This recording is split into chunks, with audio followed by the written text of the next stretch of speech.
Hi YouTubers, I'm glad you're all here. Thank you very much for joining me.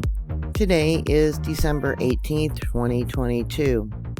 North Korea launched 2 ballistic missiles today. They're about 12 hours ahead of us according to Seoul, Korea's military, and Japan's Coast Guard. Japan's defense ministry said that the missiles covered a distance of 500 kilometers, 310 miles, towards the Sea of Japan and flew an altitude of 550 kilometers, which is about 342 miles. The missile appeared to have landed outside of Japan's Exclusion Economic Zone, EEZ. The missile detected on Sunday appears to have been launched from the Tongchang-ri area, which is home to North Korea's satellite launching control ground area. The United Nations recently said Pyongyang's launches of satellite-carrying long-range rockets were a disguised test for intercontinental ballistic missiles, ICBM technology. Sunday's missile launch also comes just 3 days after North Korea said it tested a high-thrust solid-fuel motor for a new strategic weapon at the same facility. All of North Korea's currently known ICBMs use liquid fuel. North Korea has ramped up missile tests this year amid large-scale American and South Korean joint training exercise off the Korean peninsula. Pyongyang views these drills as a rehearsal for invasion. North Korean leader Kim Jong-un declared he wanted to build the world's most powerful nuclear force after the launch of the Haesong-17 monster missile last month. In November, North Korea test-fired an ICBM that Japanese officials said had sufficient range to reach the mainland of the United States and landed just 200 kilometers, 130 miles off Japan. Developing a solid-fuel ICBM was part of the North's 5 military tasks rolled out at its key party meeting last year. In one of the photos released by KCNA, Kim is seen smiling with a cigarette in one hand as large smoke clouds are visible behind him.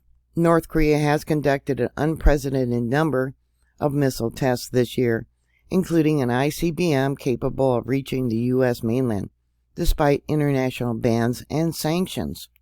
A new report by the U.S.-based Center for International and Strategic Studies, CSIS, said commercial satellite images showed construction of what appeared to be a horizontal engine or test engine stand, describing it as the first of its kind at the Sohae station. I'm probably just slaughtering that word or name.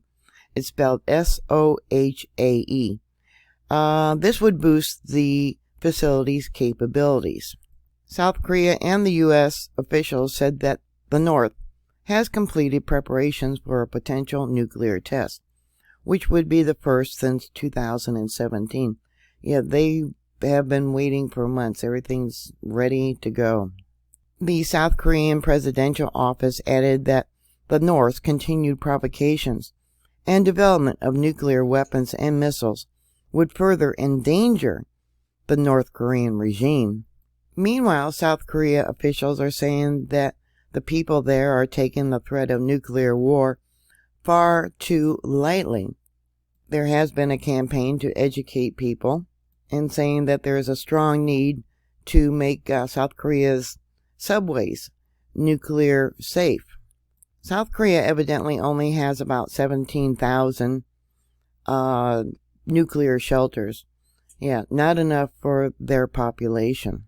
This here is one of the images from the subway, and another image of survival packages, I imagine, a fire extinguisher, water. Yeah, definitely not enough for the people. Shows an image here of them kicking in the glass to get to the supplies. This here is an image from the November launch. Kim is with his daughter as they watched it. Japan on Friday unveiled its biggest military buildup since World War II, with $320 billion plan that will buy missiles capable of striking China and ready it for a sustained conflict. Here's an image of one of Japan's nuclear submarines. The 5-year plan, once unthinkable in pacifist Japan, will make the country the world's third biggest military spender after the United States and China based on current budgets. Evidently, Russia has raised its budget to 3% of its GDP. The Japanese Prime Minister said, "We are at a turning point in history," said the ramp-up was my answer to various security challenges that we face.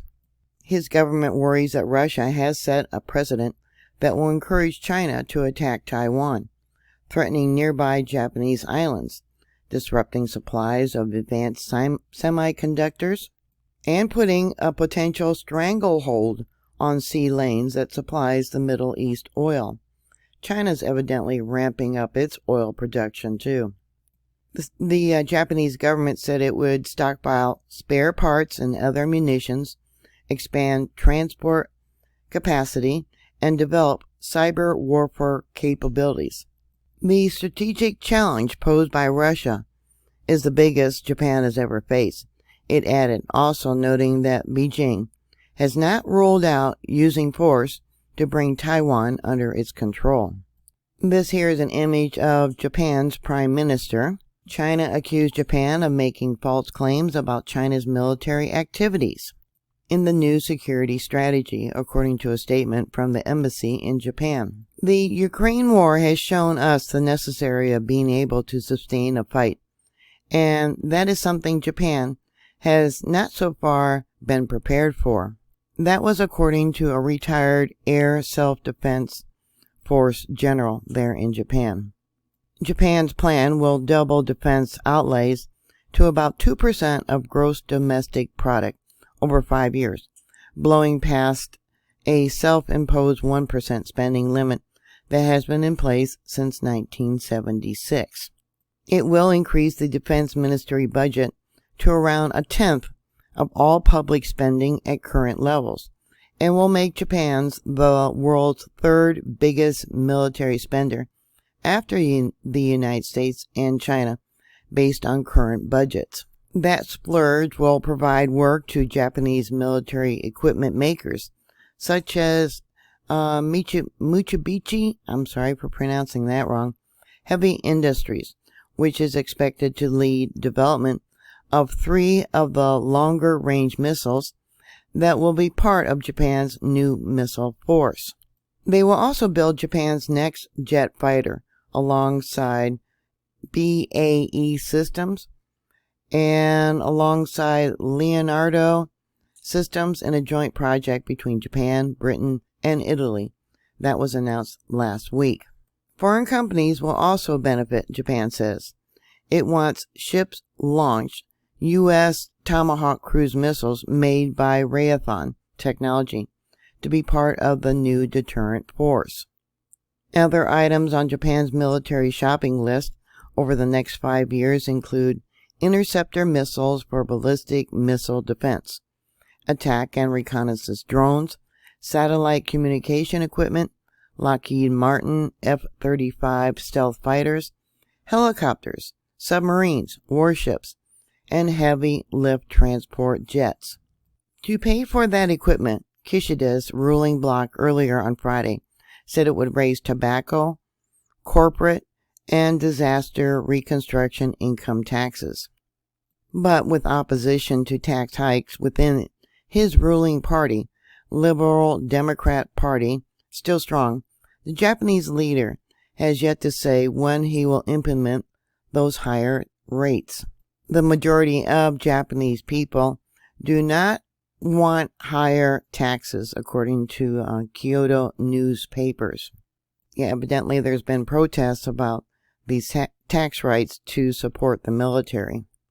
According to a Kyoto poll, 65% of the people are against raising taxes for military spending, even though they say that these tax rate hikes won't happen until 2027.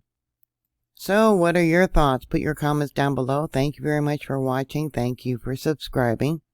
Thank you for your support. Have a Merry Christmas, and I'll talk to you later. God bless you.